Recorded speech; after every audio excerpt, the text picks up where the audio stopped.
Everyone, कैसे हो आप सब? आई होप सब अच्छे होंगे।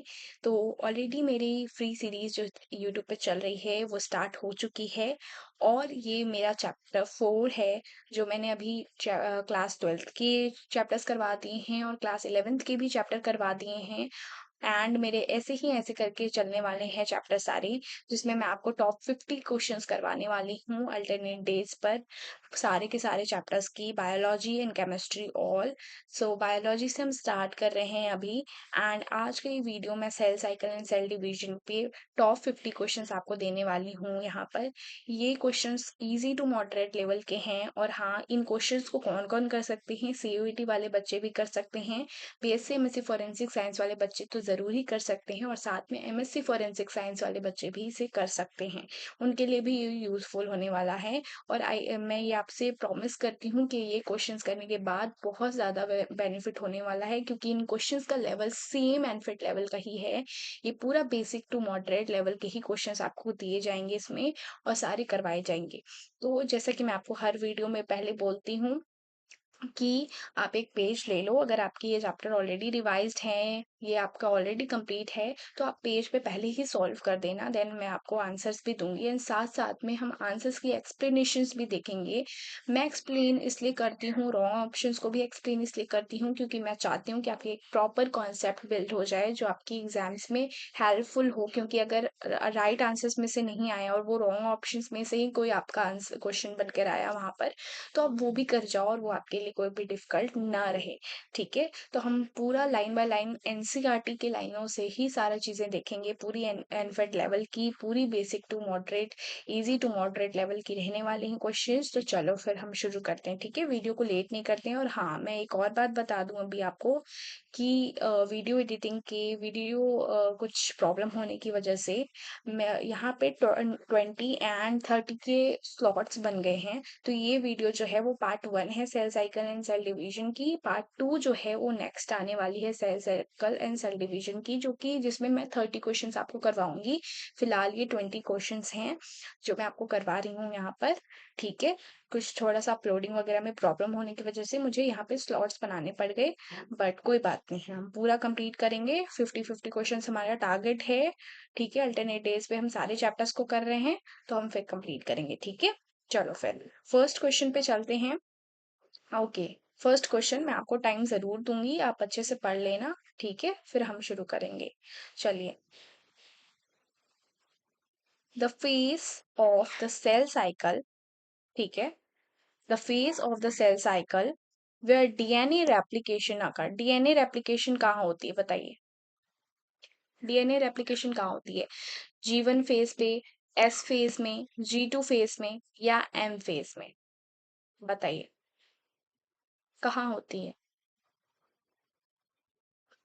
Okay, the right answer is S phase. S phase में डीएनए की रेप्लिकेशन होती है, तो ये याद रखना। ठीक है, डीएनए की रेप्लिकेशन कहाँ होती है? एस फेज में होती है। यहाँ पे देखो सारी चीजें लिखी भी हुई हैं, ध्यान से पहले पॉज करके वीडियो को पढ़ लीजिएगा। ठीक है, ये सारी चीजें मैं इरेज कर देती हूँ। चलो, ठीक है, एस फेज में होती हैं डीएनए रेप्लिकेशन और यहाँ पे लिखा हुआ है, ये सारी चीजें पढ़ लेना। डीएनए के कंटेंट डबल हो जाते हैं। ठीक है, क्योंकि रेप्लिकेशन हो रही है मतलब कि ये कॉपी हो रहा है, तो डीएनए क्या होता है? डबल हो जाता है वहां पर। और जीवन, जीवन जो आपके रॉन्ग ऑप्शंस थे, जैसे कि G1, G2 and M phase, तो जीवन में is a cell growth phase. ठीक है, ये डीएनए सिंथेसिस के पहले होता है, इसमें सेल ग्रोथ होती है, कोई रेप्लिकेशन नहीं होती। G2 फेज क्या है? प्रेपरेशन होती है। एक G2 फेज में ना प्रेपरेशन होती है for mitosis, not DNA replication. ठीक है, एस फेज में डीएनए रेप्लिकेशन होती है।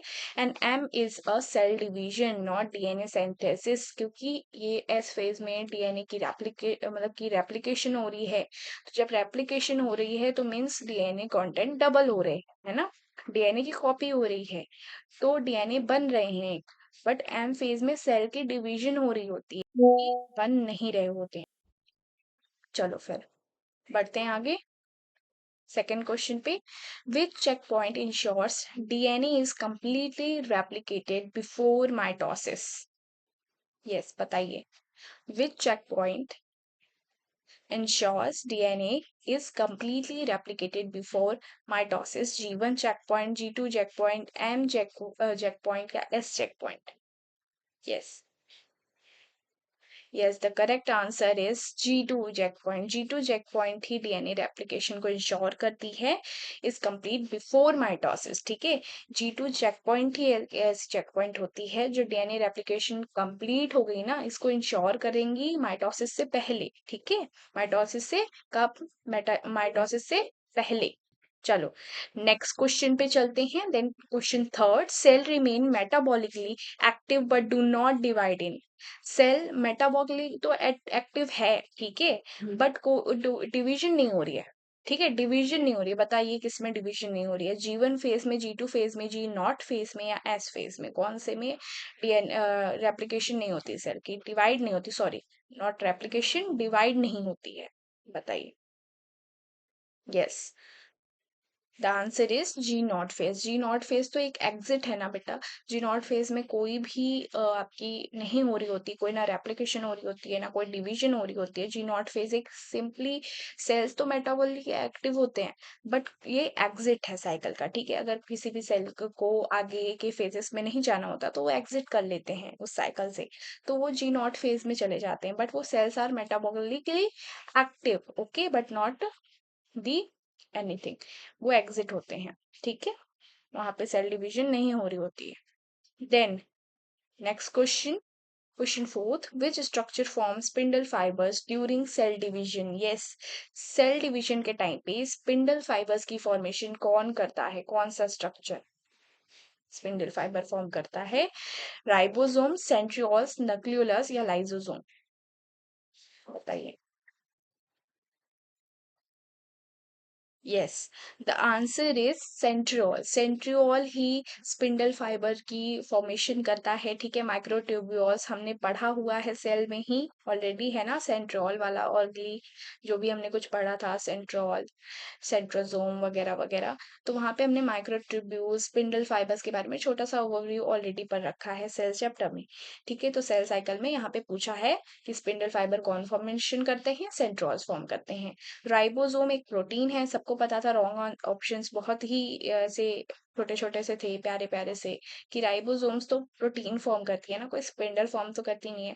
और न्यूक्लियोलस तो आरआरएनए बनाती है, इसमें कोई भी स्पिंडल फाइबर का कोई काम नहीं होता.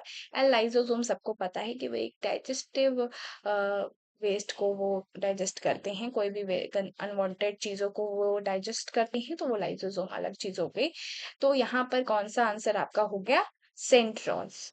Then next question, question 5, in mitosis the nuclear membrane disappear during.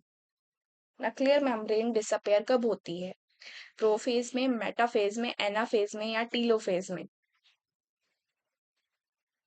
बताइए. माइटोसिस पूछा है, मियोसिस नहीं. माइटोसिस में the nuclear membrane disappear during prophase, metaphase, anaphase और टीलोफेज. ऐसे क्वेश्चंस आ सकते हैं. बहुत बेसिक बेसिक से क्वेश्चन हैं, बहुत इजी क्वेश्चन है, और एनसीईआरटी की एकदम ऊपर ऊपर लाइनों से लिया गया है, क्योंकि एनफेट में ही इस तरीके के क्वेश्चंस आते हैं. तो आंसर इज प्रोफेज. प्रोफेज में आपके न्यूक्लियर मेम्ब्रेन डिसअपियर हो जाते हैं. ठीक है, तो वो कौन सा फेज होता है? प्रोफेज होता है. मेटाफेज में तो वो अलाइंड हो जाते हैं क्रोमोसोम. एंड एनाफेज में वो सेपरेट हो जाते हैं. ठीक है, क्रोमैटिड्स में. एंड टीलोफेज में रिफॉर्म्स न्यूक्लियर मेम्ब्रेन अगेन. तो न्यूक्लियर मेम्ब्रेन कब डिसॉल्व होती है? प्रोफेज में. ठीक है, चलिए. ओके, नेक्स्ट क्वेश्चन पे चलते हैं. Okay, the question sixth, the stage where chromosomes align at the equatorial plate is prophase, metaphase, anaphase or telophase? ठीक है, the stage where chromosome aligning at the equatorial plate. अभी हमने पढ़ा just previous question में, ये wrong options में था but यहाँ पे ये क्वेश्चंस पूछे हैं. बताइए, प्रोफेज, मेटाफेज, एनाफेज और telophase? Yes, the correct answer is metaphase. ठीक है, metaphase is marked by alignment at equatorial plate. ठीक है, ये अलाइन हो जाते हैं किस, कौन से फेज में? मेटाफेज प्लेट, प्लेट उसमें, फेज में. ठीक है, क्रोमोसोम्स, कौन? क्रोमोसोम्स. ठीक है, कौन अलाइन हो जाते हैं? क्रोमोसोम्स कौन से फेज में? मेटाफेज में। ठीक है। और प्रोफेज क्या, कौन सा फेज है? प्रोफेज वो फेज है जहाँ पे क्रोमोसोम सारे ना कंडेंस फॉर्म में आ जाते हैं, वो फिर प्रोफेज हो जाता है। और टीलोफेज में तो फिर से न्यूक्लियर रिफॉर्म हो रही होती है, फिर से बन रही होती है, तो टीलोफेज तो बहुत ही लास्ट फेज आ गई। बट एनाफेज में क्रोमेटिव्स पुल कर रहे होते हैं, क्रोमेटिव्स फॉर्म अलग अलग हो रहे होते हैं, तो वो चीज डिवाइड हो रही है होती है, तो एनाफेज वो हो गए। ठीक है। एंड प्रोफेज में कंडेंस क्रोमोसोम हो रहे होते हैं, मेटाफेज में ही आपके इक्वेटोरियल प्लेट पे अलाइन हो रहे होते हैं। ठीक है। चलो question 7, the separation of sister chromatid takes place in. ठीक है। सिस्टर क्रोमेटिड की सेपरेशन किस में हो रही होती है बताइए? किस फेज में?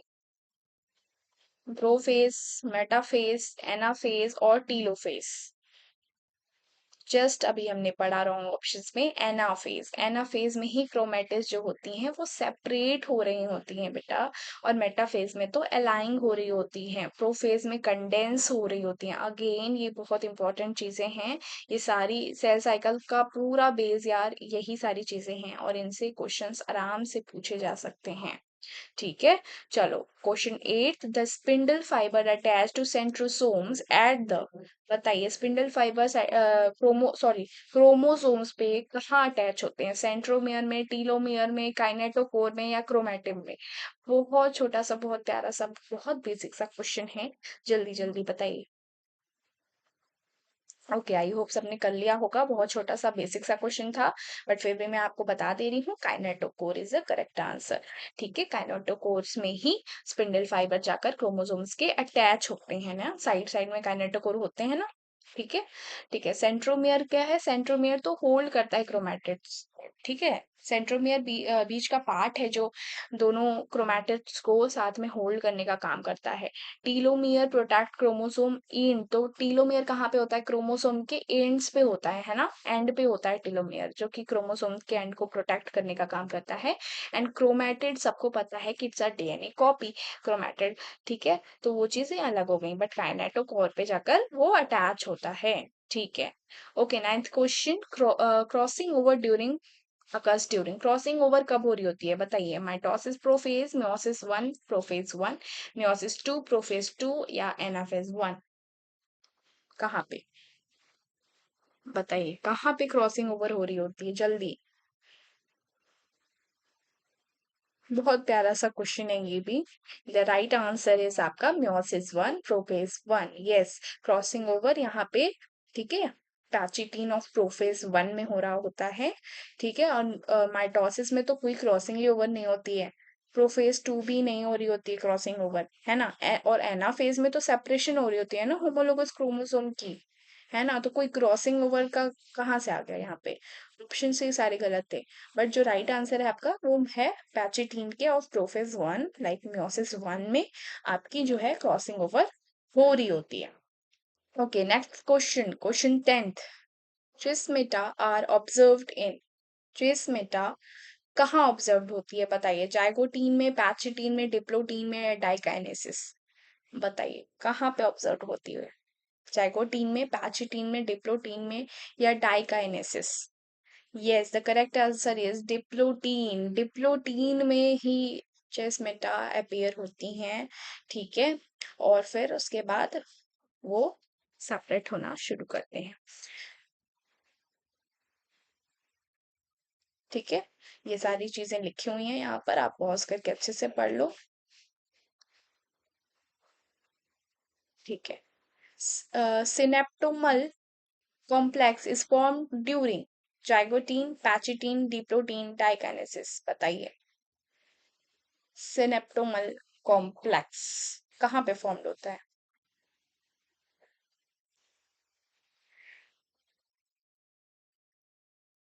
Yes, the right answer is zygotene. Zygotene में ही ये सिनेप्टोमल कॉम्प्लेक्स फॉर्म हो रहा होता है। ठीक है। यहाँ पे देखो एक्सप्लेनेशन में लिखा हुआ है, homologous chromosome pair and synaptonemal complex formed. ठीक है। होमोलोगस क्रोमोसोम्स पेयर में आ जाते हैं एंड सिनेप्टोमल कॉम्प्लेक्स फॉर्म होती है। पैचिटीन में बेसिकली क्रॉसिंग ओवर हो रही होती है, एंड डिप्लोटीन में अभी हम पैचेटीन का क्वेश्चन करके आए हैं, ठीक है, क्रॉसिंग ओवर। एंड डिप्लोटीन में चेस्मेटा विजिबल हो रहे होते हैं, डाइकाइनेसिस में टर्मिनलाइजेशन हो रही होती है बेटा, ठीक है। एकदम क्लियर होना होना चाहिए आपको हर क्वेश्चन, ठीक है। चलो, question 12, the longest phase of meiosis one is, बताइए लॉन्गेस्ट फेज कौन सा है मियोसिस वन का? क्या जाइगोटीन है, पैचेटीन है, डिप्लोटीन है या डाइकाइनेसिस है? बताइए कौन सा सबसे लॉन्गेस्ट फेज है? Yes, the correct answer is diplotene. Diplotene is the longest, ठीक है। ये सबसे लॉन्गेस्ट फेज होता है। एंड जाइगोटीन में पेयरिंग हो रही होती है, पैचेटीन में तो क्रॉसिंग ओवर हो रही होती है, एंड डाइकाइनेसिस तो बहुत छोटी सी होती है ना, टर्मिनलाइजेशन हो रही होती है। बट डिप्लोटीन जो है वो लॉन्गेस्ट होता है, ठीक है। उसमें अरेस्ट फरेस्ट हो जाते हैं सारे, ठीक है, सेल वगैरह, क्रोमोसोम्स अरेस्ट हो जाते हैं ना। स्पेशली इन oocytes की बात करूं मैं, जिन्होंने रिप्रोडक्शन वाला चैप्टर पढ़ा होगा उन्हें ये oocytes वाला प्रोसेस समझ में आ रहा होगा। जिन्होंने नहीं पढ़ा है अभी, ये 12th का पार्ट है बेसिकली रिप्रोडक्शन। जब आप पढ़ोगे तो आप समझ जाओगे कि मैं क्या बात कर रही हूँ, ठीक है। चलो, क्वेश्चन 13 पे चलते हैं। Question 13, which phase of mitosis ensures equal distribution of chromosomes, ठीक है। बताइए कौन सा फेज इक्वल डिस्ट्रीब्यूशन कर रहा है क्रोमोसोम्स की? क्या वो प्रोफेज है, मेटाफेज है, एनाफेज है या टीलोफेज है? Yes, very basic question. Yes, the right answer is anaphase, ठीक है, एनाफेज। क्योंकि एनाफेज में क्या हो रहा होता है हमें सबको पता है, सेपरेशन हो रही होती है। सिस्टर क्रोमेटिस सेपरेट होते हैं कब? ऑपोजिट पोल्स की तरफ, है ना। और प्रोफेज में तो कंडेंसेशन हो रही होती है, मेटाफेज में तो वो एक प्लेट पे लाइंग होते हैं, टीलोफेज तो रिफॉर्मेशन होती है ना, नक्लेयर मेम्ब्रेन वगैरह की सारी चीजें, तो वो चीजें अलग हो गई। बट एनाफेज में क्या हो रही होती है? सेपरेशन हो रही होती है। जब सेपरेशन हो रही होती है, सिस्टर क्रोमेटिड सेपरेट हो रहे होते हैं, तो वहां पे क्या हो रही होती है? इक्वल डिस्ट्रीब्यूशन हो रही होती है, ठीक है। चलो, next question. Question 14, the protein complex holding sister chromatids together is cohesin, condensin, separase या ट्यूबिलिन? बताइए कौन सी प्रोटीन कॉम्प्लेक्स है जो होल्ड करती है सिस्टर क्रोमेटिड्स को साथ में? बताइए क्या वो कोहेसिन है, कंडेंसिन है, सेपरेस है या ट्यूबिलिन है? Yes, the right answer is cohesin. Cohesin ही वो प्रोटीन होती है बेटा। ये कोहेसिन क्या है? एक प्रोटीन है जो ये सिस्टर क्रोमेटिड्स को ना साथ में रखने का काम करती है एनाफेज तक, क्योंकि एनाफेज के बाद तो सेपरेशन हो ही जाती है ना, ठीक है। चलो, next question. Question 15, cytokinin kinesis in animal cells occur by, cytokinesis in animal cells occur by cell plate formation, cleavage fluoroformation, spindle elongation या nuclear invagination? बताइए साइटोकाइनेसिस इन एनिमल सेल्स कब हो रही होती है? जब सेल्स प्लेट फॉर्मेशन होती है, क्लीवेज फ्लोरोफॉर्मेशन होती है, स्पिंडल इलोंगेशन हो रही होती है या नक्लियर एनवलप की इन्वेजिनेशन हो रही होती है? यस, राइट आंसर इज जब क्लीवेज फ्लूरो फॉर्मेशन हो रही होती है, ठीक है। इसका देखो एक्सप्लेनेशन भी लिखा हुआ है, आप पढ़ लो ध्यान से, मैं फिर भी रिपीट कर दे रही हूँ। एक्टिन फिलामेंट कॉन्ट्रैक्ट कर रहे होते हैं और उन्होंने फ्लूरो बना लिया होता है, फॉर्म कर लिया होता है। And cell plate is in plants, not that animals, but यहाँ पे एनिमल सेल की बात की गई है, ना कि प्लांट्स की, ठीक है। तो यहाँ पे ये सेल प्लेट कहाँ पे हो रहे होते हैं? प्लांट्स में होते हैं, ठीक है। और spindle elongation separates pores not cytoplasm, ठीक है। तो स्पिंडल इलोंगेशन पोर्स को सेपरेट कर रहे होते हैं, साइटोप्लाज्म को सेपरेट नहीं कर रहे होते हैं। न्यूक्लियर एनवलप तो न्यूक्लियस को रिफॉर्म कर रही होती है ना, साइटोप्लाज्म का कोई काम नहीं है यहाँ पे, ठीक है। नेक्स्ट क्वेश्चन पे चलते हैं। Which of the following is haploid after meiosis one, sister chromatid, daughter cells, homologous chromosome या सेंट्रोमियर? कौन सा हैप्लॉइड है आफ्टर मियोसिस वन? बताइए। Question 16, the right answer is daughter cells, ठीक है। डॉटर सेल्स होती हैं जो हैप्लॉइड्स होती हैं, ठीक है। Meiosis one produces two haploid daughter cells, क्योंकि मियोसिस हो रही होती है बेटा, ठीक है। सिस्टर ए आपका जो ऑप्शन था, यहाँ पे ऑप्शंस भी लिखे हुए हैं जो रॉन्ग ऑप्शन है आपके, ठीक है। सिस्टर क्रोमेटिड्स रिमेन अटैच्ड, तो आपका ऑप्शन ए क्या था? सिस्टर क्रोमेटिड्स, ठीक है। सिस्टर क्रोमेटिड्स तो साथ में अटैच हो रही होती है ना, तो वो हैप्लॉइड नहीं हुई। Then homologous chromosome separate not chromatid, तो होमोलोगस क्रोमोसोम सेपरेट हो रहते हैं, क्रोमैटिड तो सेपरेट नहीं हो रही होती है। यस, ये भी सही है। बट सेंट्रोमियर स्टिल इंटैक्ट, ठीक है, सेंट्रोमियर तो वो साथ में तेरा रहता ही है, ठीक है। बट ये सारे आपके रॉन्ग ऑप्शंस भी थे, बट राइट आंसर आपका क्या है, डॉटर सेल्स हैं जो हैप्लॉइड होती हैं, किसके बाद, मियोसिस वन के बाद। Next question, bivalent is a structure formed during, bivalent is a structure formed during mitosis metaphase, meiosis 1, metaphase 1, meiosis 2, metaphase 2 या जीवन फेज, बताइए bivalent कब होते हैं, कब फॉर्म होती है। Yes, the right answer is meiosis 1, metaphase 1, bivalent, ठीक है। बाइवेलेंट क्या होते हैं, फर्स्ट ऑफ ऑल ये जान लो, बाइवेलेंट होते हैं पेयर्ड होमोलोगस क्रोमोसोम, ठीक है। तो पेयर्ड होमोलोगस क्रोमोसोम कहाँ पे होते हैं, मियोसिस 1, मेटाफेज 1 में, ठीक है, ये होते हैं आपके। Then question 18, mitotic spindle is compose mainly of, किससे बनी होती है, आपको ये पूछ रहा है, स्पिंडल किससे बनती है, एक्टिन फिलामेंट से, माइक्रोट्यूब्यूल से, इंटरमीडिएट फिलामेंट से या कोलेजन से, बताइए। बहुत बेसिक सा क्वेश्चन है ये तो, इजी सा। माइक्रोट्यूब्यूल से, यस, माइक्रोट्यूब्यूल से बनी होती हैं स्पिंडल फाइबर्स। एंड माइक्रोट्यूब्यूल्स यहाँ पे लिखा भी हुआ है, देख लो आप, microtubules from centrioles from spindles, ठीक है, सेंट्रियोल्स फ्रॉम स्पिंडल्स, ठीक है। एक्टीन फॉर्म्स क्लीवेज फ्यूरो, एक्टीन्स किसे फॉर्म कर रहे होते हैं, क्लीवेज फ्यूरो को, अभी हमने जस्ट प्रीवियस क्वेश्चंस में देख लिया, cleavage furrow. Then intermediate filament provide supports and collagen is extra cellular, तो ये आपके रॉन्ग ऑप्शंस भी थे जो मैंने यहाँ पे बता दी। आप फिर से मैं बोल रही हूँ, आप पॉज करके अच्छे से क्वेश्चन को पढ़ा करो, अच्छे से इनके कॉन्सेप्ट्स को पढ़ा करो, जितने भी एक्सप्लेनेशन भी हैं उन्हें पढ़ा करो आप, देन उसके बाद आपके अच्छे तरीके से क्लियर हो जाएंगे, ठीक है। But the question was very easy and basic. That question 19, which stage of meiosis is responsible for genetic recombination, बताइए कौन सा स्टेज है meiosis का जो रिस्पॉन्सिबल है बेटा जेनेटिक रिकॉम्बिनेशन की, बताइए किसमें जेनेटिक रिकॉम्बिनेशन होती है, pachytene of prophase 1, metaphase 1, anaphase 1 या टीलोफेज 1, बताइए किसमें। Yes, the right answer is pachytene of prophase 1, ठीक है, क्योंकि यहाँ पे क्या हो रही हो, क्रॉसिंग ओवर हो रही होती है ना, जब क्रॉसिंग ओवर हो रही होती हैं तो यहाँ पे जेनेटिक का रिकॉम्बिनेशन हो रही होती है ना, जब हम क्रॉसिंग ओवर कर रहे होते हैं तो उनका जेनेटिक उनमें जा रही होती है ना, जो जेनेटिक एक दूसरे में जा रहे होते हैं, तो उनकी जेनेटिक रिकॉम्बिनेशन हो रही होती है, और ये कहाँ होती है बेटा, जहाँ पे आपकी क्रॉसिंग ओवर हो रही होती है।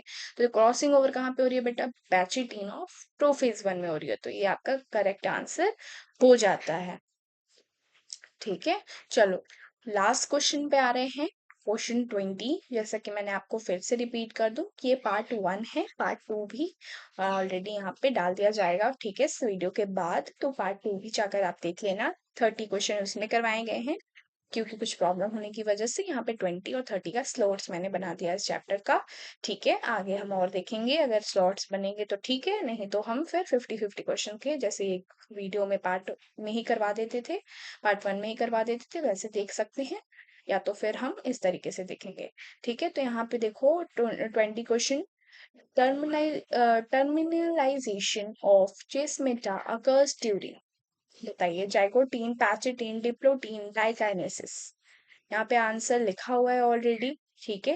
Answer D diakinesis the answer है, ठीक है। यहाँ पे आपका ऑप्शन में ये भी लिखा हुआ है, सारा एक्सप्लेनेशन भी लिखा हुआ है, ठीक है। तो ये आप पढ़ लेना अच्छे तरीके से, सबको पता है पैचेटीन में क्रॉसिंग ओवर होता है, एंड डिप्लोटीन में बेटा जिस्मेटा विजिबल हो रहे होते हैं, ठीक है। एंड जाइकोटीन में सिनेप्सिस हो बन रहे होते हैं, एंड जिस्मेटा शिफ्ट कर रहा होता है कब, towards the and in diakinesis, ठीक है। तो टर्मिनलाइजेशन कब हो रही होती है बेटा, डाइकाइनेसिस में, क्योंकि जिस्मेटा जो है एंड पे जब शिफ्ट हो रही होती है ना, तो उन्हें हम फिर टर्मिनाइजेशन कहते हैं, वो डाइकाइनेसिस में होती हैं। यहाँ इसका आंसर यहाँ पे लिख दिया था मैंने, बट आप देख लेना इसको अच्छे तरीके से, ठीक है। एंड अगेन आई रिपीट कि प्लीज प्लीज प्लीज आप इन सारे क्वेश्चंस को स्किप मत करना, क्योंकि ये बहुत ही एनफेट लेवल के ही क्वेश्चंस को मैंने लिया है, एंड सारे पूरे प्रॉपर पूरे एनसीईआरटी के लाइन से है, सारी चीज़ें एनफेट लेवल की हैं, बेसिक टू मॉडरेट लेवल की हैं, आपको क्वेश्चन देख के समझ में आ रहा होगा। और अभी से ही आपको क्वेश्चन प्रैक्टिस करना शुरू कर देना चाहिए, रिवीजन कीजिए। पहले तो सबसे पहले आप चैप्टर कंप्लीट कीजिए अगर नहीं कंप्लीट है। अगर ऑलरेडी कंप्लीटेड है तो बहुत अच्छी बात है, आप रिवीजन करके इस क्वेश्चंस को कर सकते हो। ठीक है, अगर आपने चैप्टर को नहीं पढ़ा है तो इन चैप्टर क्वेश्चंस को सॉल्व मत करना, पहले जाकर आप चैप्टर को कंप्लीट करो। ठीक है, वो ज्यादा जरूरी है। सबसे पहले आपका सिलेबस कंप्लीट होना चाहिए। ठीक है, तो पहले सिलेबस जाके कंप्लीट कीजिए। चैप्टर ऑलरेडी आप पढ़ लीजिए एक बार। ठीक है, एक बार पढ़ने के बाद जब आप यहाँ पे क्वेश्चन को देखोगे तो आपको खुद समझ में आएगा कि कितना अच्छा अच्छा क्वेश्चन मैंने यहाँ पे डाला हुआ है आप सबके लिए, और कितना अच्छा ये तरीके से मैं आपको प्रैक्टिस करवा रही हूँ। तो यहाँ पे मेरा cell cycle and cell division का पार्ट 1 खत्म होता है, जिसमें मैंने आपको 20 क्वेश्चंस पूरे के पूरे लाइन बाय लाइन एक्सप्लेनेशन करवाई, जिसमें मैंने एनसीईआरटी की पूरी बेसिक से क्वेश्चंस आपको करवाए हैं, और पार्ट 2 में मैं आपको 30 क्वेश्चंस भी करवाऊंगी। ठीक है, तो स्टे ट्यून रहना। एंड साथ में अगर आप नए आए हो तो सब्सक्राइब कर देना चैनल को, वीडियो को पसंद आया हो तो लाइक जरूर कर देना। एंड मैं फिर कह रही हूँ आपको कि कुछ भी डाउट है, कुछ भी चीजें हैं, तो आप यहाँ पे कमेंट कर सकते हो सीधा। ठीक है, एंड टेलीग्राम चैनल पे फर्स्ट ऑफ ऑल ज्वाइन हो जाना, यहाँ पे मैं डिस्क्रिप्शन में लिंक भी डाल दूंगी, आपको टेलीग्राम पे ज्वाइन हो जाना, वहां पे इसके नोट्स भी मिल जाएंगे। ठीक है, वहां पे मैं 50 के ही आपको डालूंगी। ठीक है, 50 के साथ में ही सारे क्वेश्चंस रहेंगे, तो एक स्लाइड उसमें पीडीएफ में रहेगी वो सारे क्वेश्चंस, तो आपको प्रॉब्लम नहीं होगी, है ना, प्रैक्टिस के वक्त। तो वो मैं टेलीग्राम पे डाल दूंगी, जो कि प्रॉपर फ्री है। ठीक है, आप जाकर के वहां से डाउनलोड कर सकते हो, उसे फ्यूचर में भी प्रैक्टिस कर सकते हो, है ना। तो वो मैं ऑलरेडी डाल दूंगी वहां पर, अगर आप ज्वाइन नहीं हो तो ज्वाइन हो जाना। ठीक है, फिर चलो, फिर नेक्स्ट वीडियो में मिलते हैं आपके पार्ट 2 में, एंड वहां पे कंप्लीट करवाते हैं। ओके, चलो, ठीक है।